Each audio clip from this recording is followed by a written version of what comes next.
Hey, what's up, guys? It's your fitness trainer, Joey, coming at you with the Crossbar Podcast. This is our third podcast, going over some of the results from Champions League this week and looking forward to the weekend, as well as recapping a few stories as well. So let's start off first with Champions League, what I predicted would happen and what actually did happen. So on Tuesday, Real Madrid tied Tottenham, an absolute shocker to a lot of people. Tottenham went in there into Real Madrid and managed to get a tie.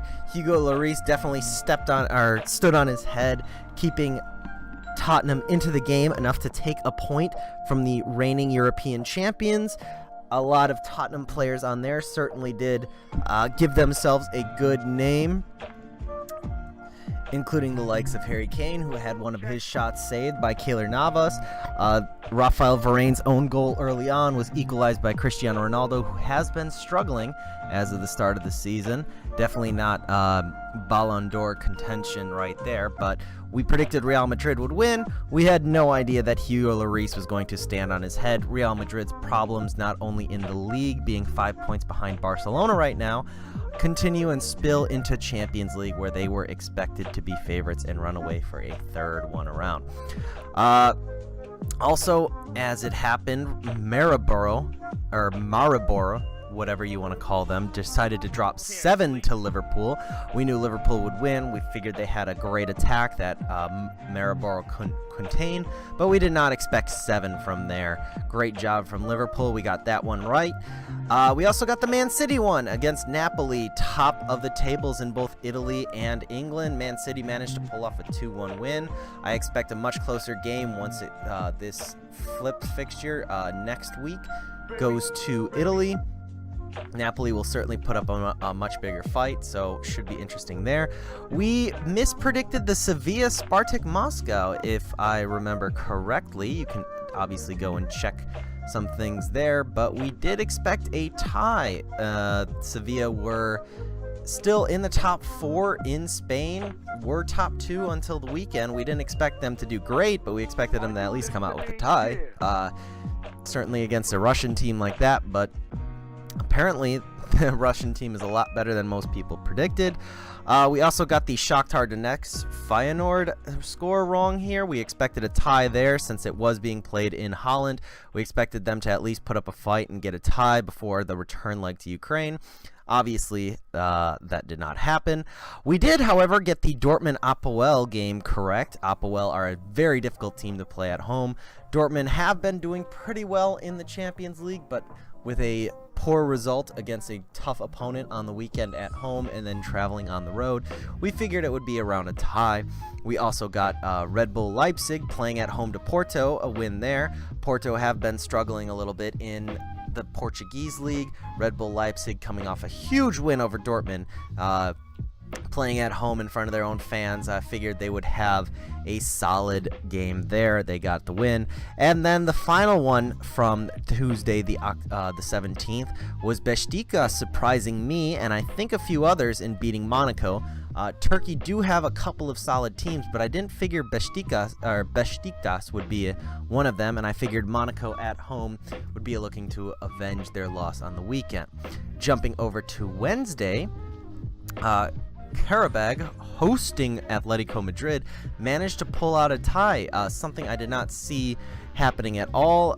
Curious as to how that happened. I did not get a chance to see the game, but I figured Atletico Madrid would at least be able to go in there and get a win. They played Barcelona on the weekend at home, held them to a 1-1 draw, but they were definitely a very tough team. They're always a tough team to play, so that one definitely shocked me. Paris, PSG goes into Anderlecht, wins 4-0. Pretty standard result there. I'd expect the same on the flip result in the coming weeks. Not too much to think about there. Juventus beating Sporting Lisbon at home. I did call that one.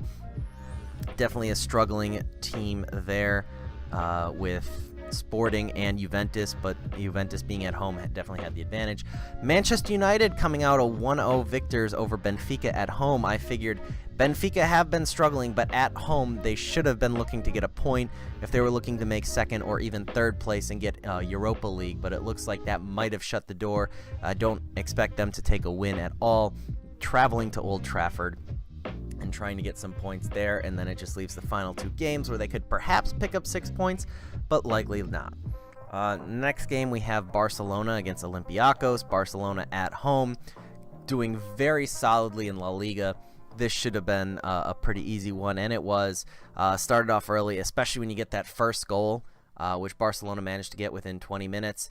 That pretty much sealed Olympiacos' fate there, because now Olympiacos cannot just sit back and defend. They have to attack, which leaves Barcelona wide open, or more space to attack and move down. The next one, Chelsea at home to Roma. Now, this one I definitely did not see coming. Both teams struggled on the weekend. Chelsea going to Crystal Palace and losing 2-1. Was obviously a tough loss for them. But Roma hosting Napoli and losing that one as well, definitely something you don't want to see. So definitely did not see a tie coming out of this game. Such a high-scoring tie as well. We'll talk more about Chelsea later on, but that was definitely one that surprised many. Bayern at home hosting Celtic, however you want to pronounce it.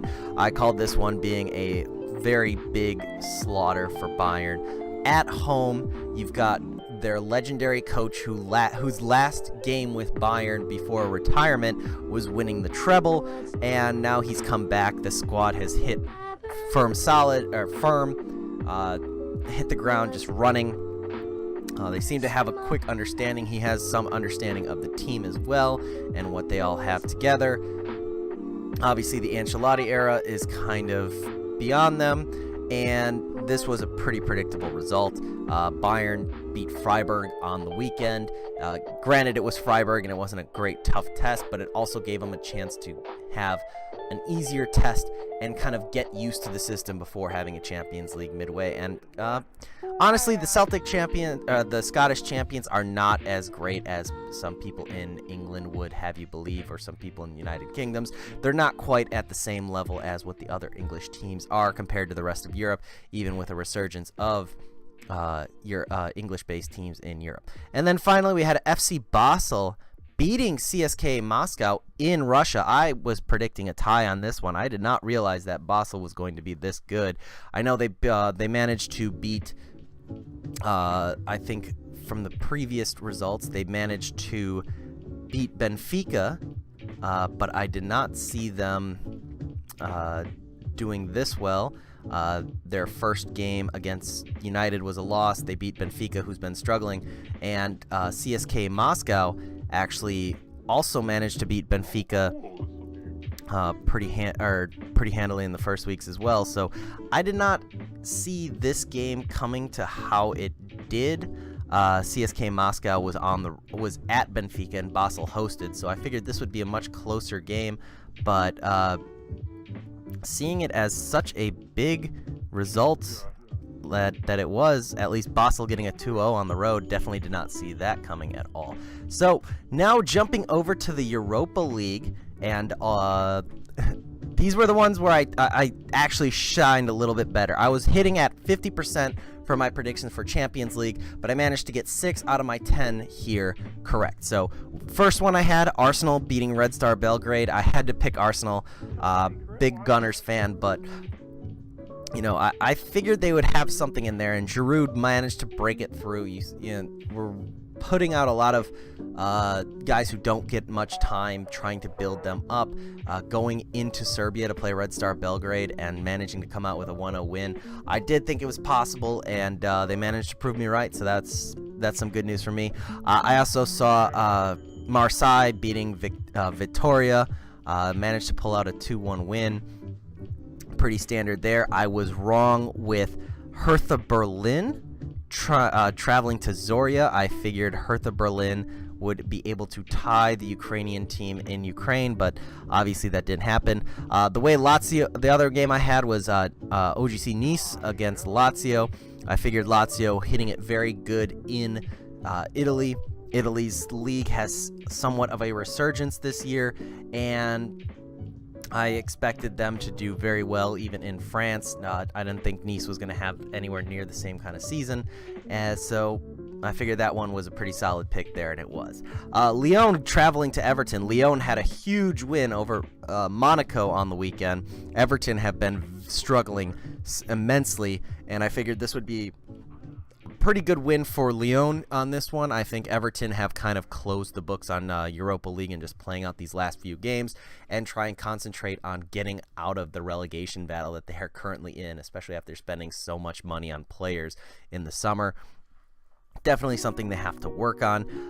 One of the games I got wrong again, Dynamo Kiev at home to Young Boys. I figured that would be a Dynamo Kiev victory. Turns out it Young Boys came to play, and they managed to pull out a tie there. Another one is Braga against Ludogorets. I figured Braga at home should have been a pretty solid win, but Portugal's struggles in Europe continue. Benfica losing, Sporting losing, Braga losing, Porto losing this European date. It's definitely not good for Portugal right now. Might have to look into that a little bit later. Other results I had going here, Bilbao, I had them tying Östersund on the road. I figured that should be a pretty close game. Bilbao are not doing immensely great in La Liga, but they're doing pretty solid traveling on the road. Midweek game in Europa League. They should take it somewhat seriously, but figured a tie in there would be about right. Unfortunately, I picked Villarreal to beat Slavia Praha. The Czech Republic team was traveling to Villarreal. I figured Spanish teams in Europe should be looking to do well even in Europa League.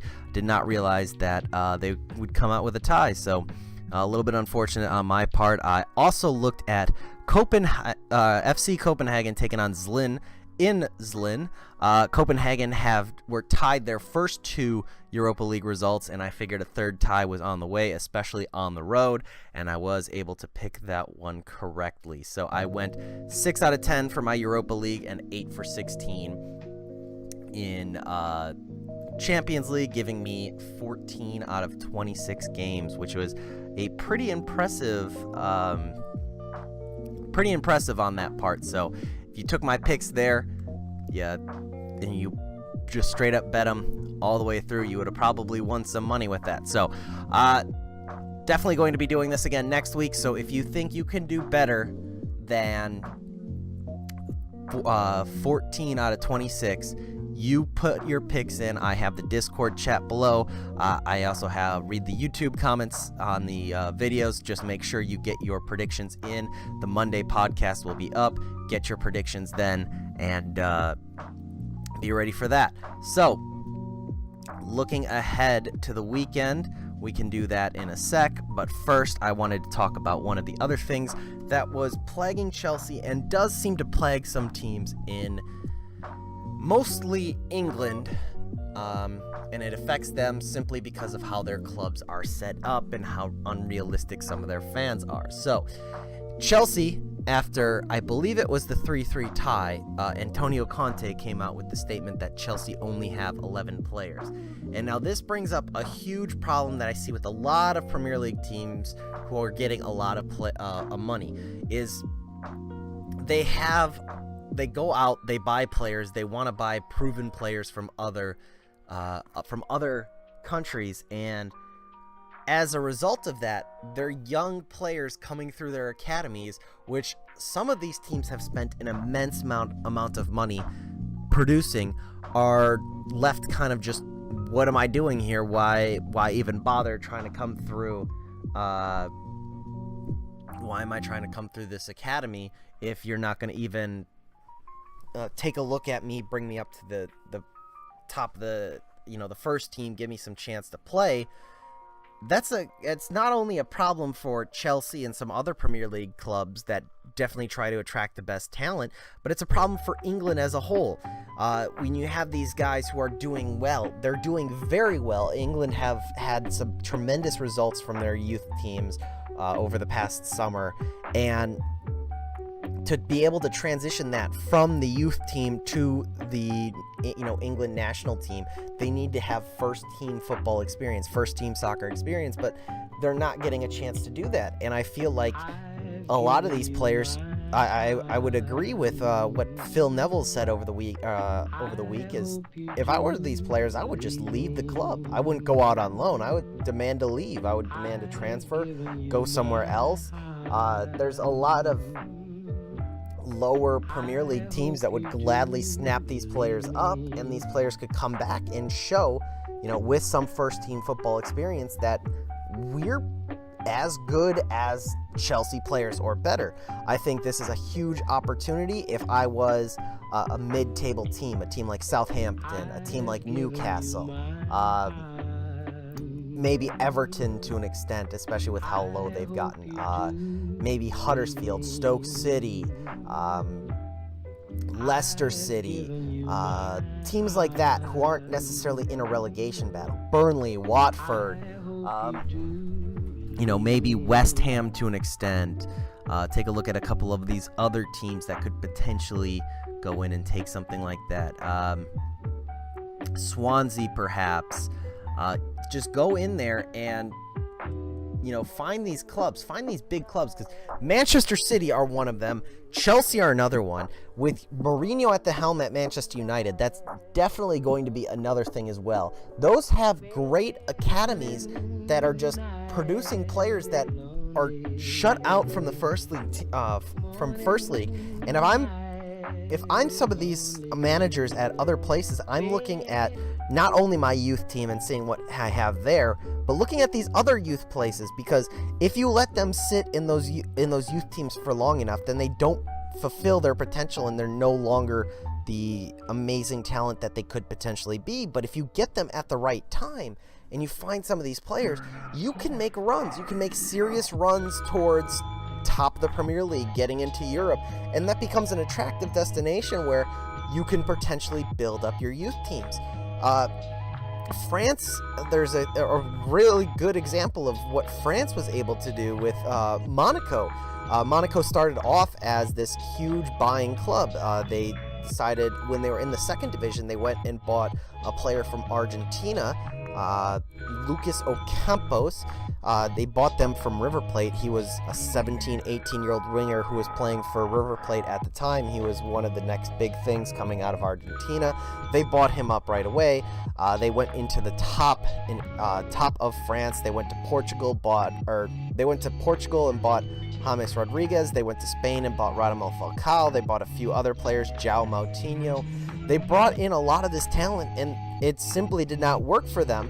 And they changed their strategy, and they went for youth team, bringing up youth team players and doing what I brought up before with Tottenham, and just get a lot of talent, get it all together, and hit the stride at the right point, take full advantage of everything it has there. And Monaco won the league. They've always been competing in Champions League, but they went and won the league. And then what you do afterwards is these super clubs come in, which it's impossible to compete with them.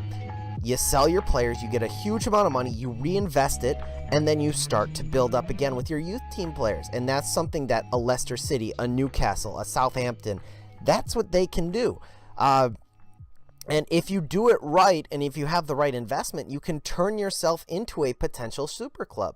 Barcelona are starting to hit off on it, but if anyone recalls, Barcelona were not a dominant team in La Liga or in Europe. Obviously they had the 2006 run where they won Champions League over Arsenal in the finals, but up until that point, and even a little bit after that point, they were still not the big dominant team. Obviously they had Ronaldinho carrying them with some few supporting casts, but they had youth talent that was just coming out and just churning out of their Barcelona academy, and then they were able to hit the right peak, and they were able to stay dominant, and they were able to dominate Europe for a long time. Real Madrid, you expect them to dominate Europe for all time because they have a ton of money. PSG, you expect them to do very well in Europe right now because they have a ton of money. Manchester United should be a team that's dominating Europe. Obviously, they've fallen off a little bit, but they have a lot of money.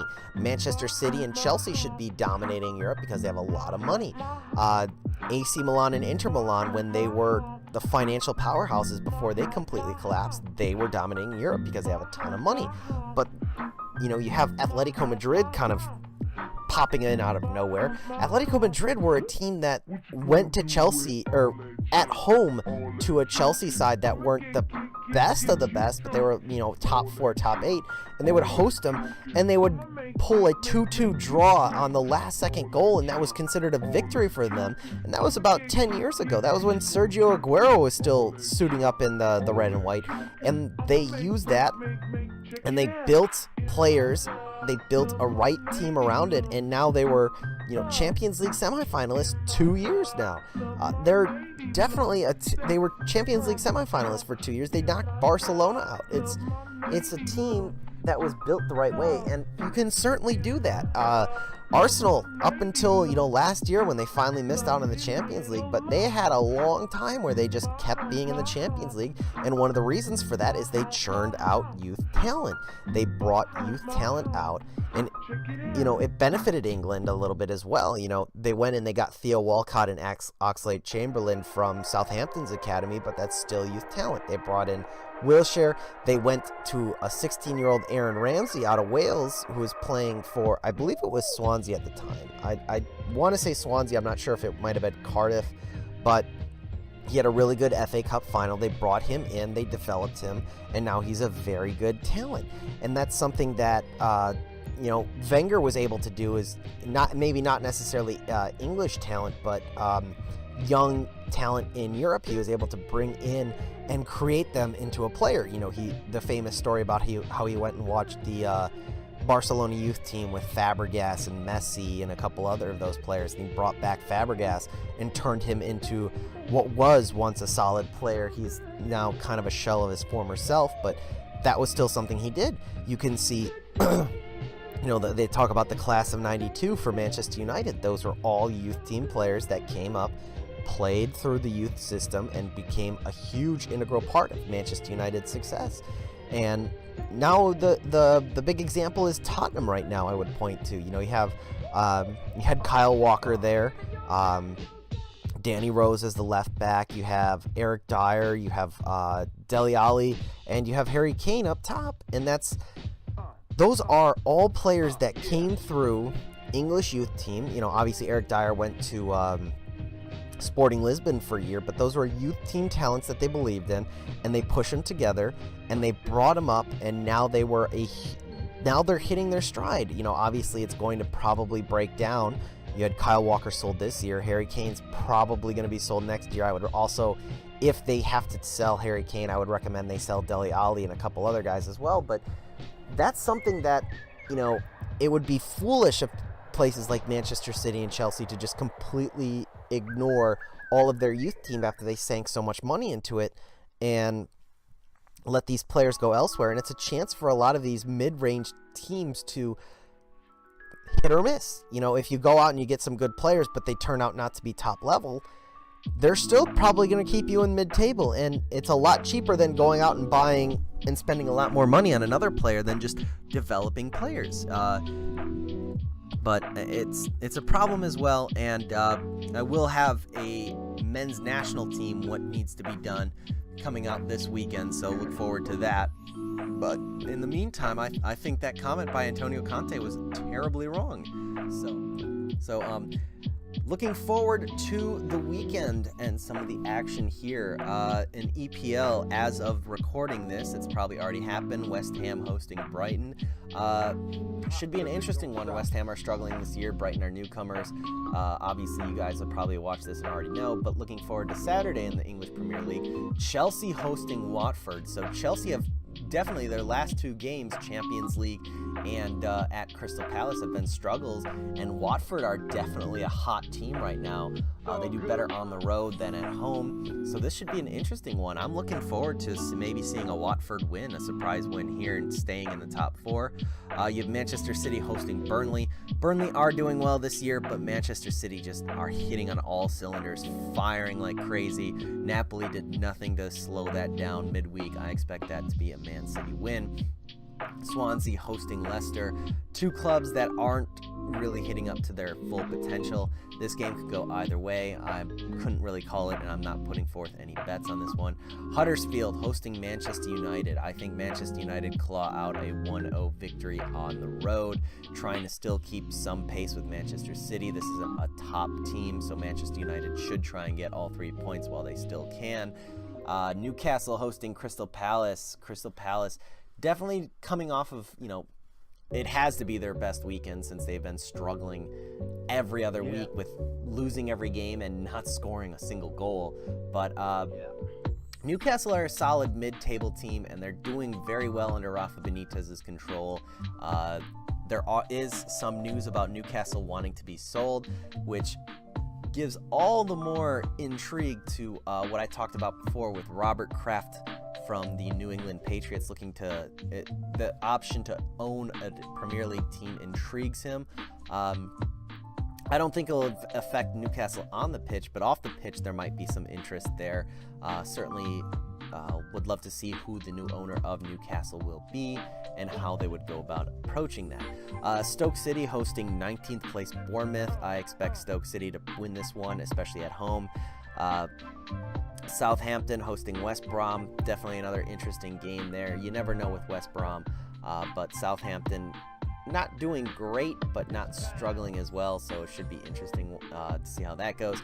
And then the interesting games on Sunday. You got struggling Everton hosting another struggling Arsenal.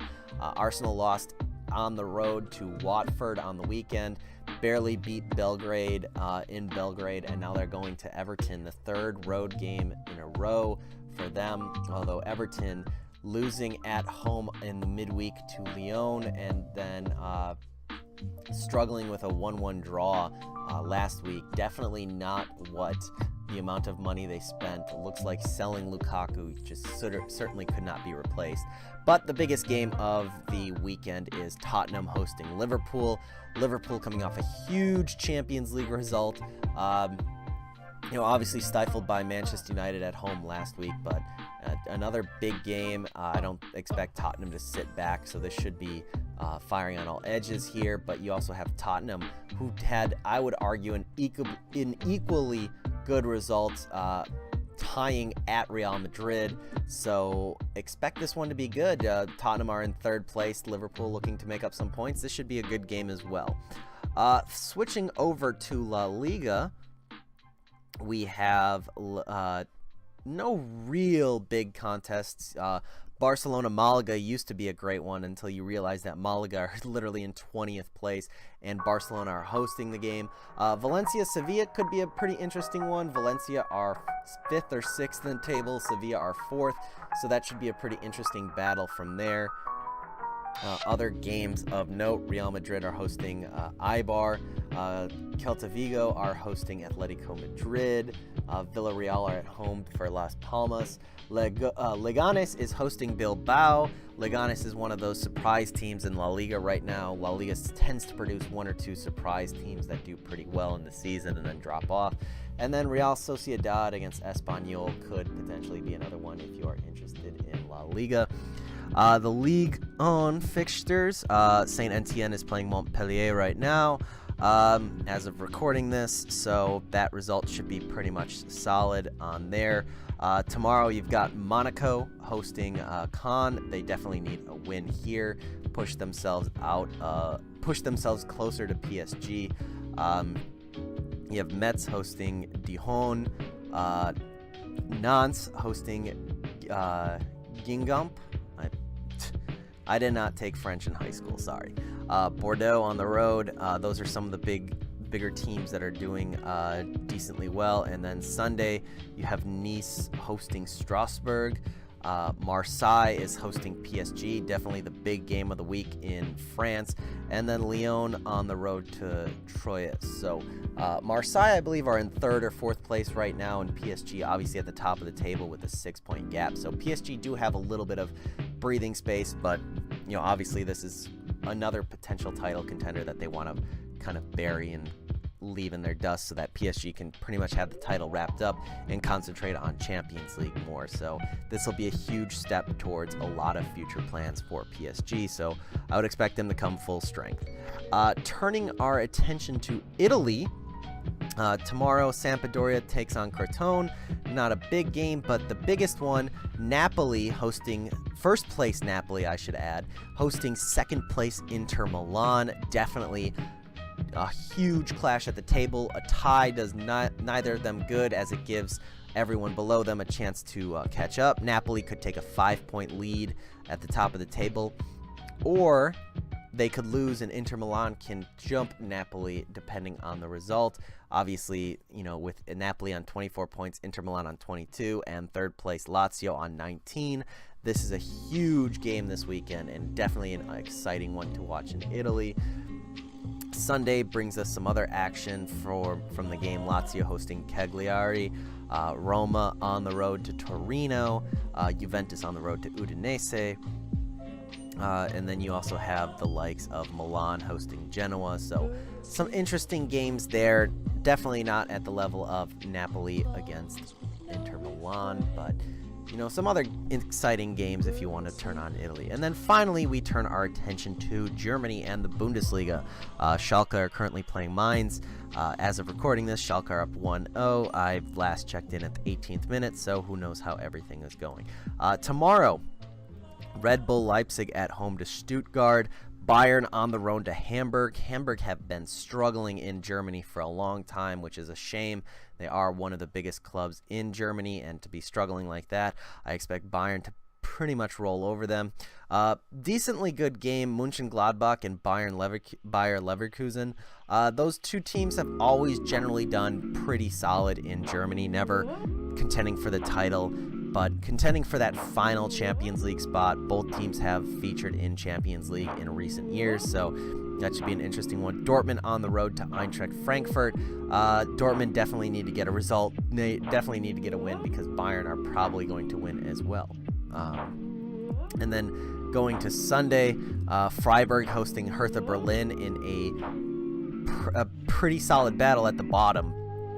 3 points for either of them would be huge. You also have Hoffenheim, who are currently sitting in 4th place, visiting Wolfsburg, so that's definitely going to be an interesting game as well. So that's everything to look forward to this weekend. We got you out of here in under 33 minutes. Pretty solid. Look forward this weekend to U.S. men's national team, what needs to happen. And I'm also looking into, if you've ever seen Khan Academy, I'm looking into that program he has to go over some tactics on how things go there. So let me know in the comments below if you would be interested in seeing how tactics work at a professional level. So we'll see you guys for the next one. Peace.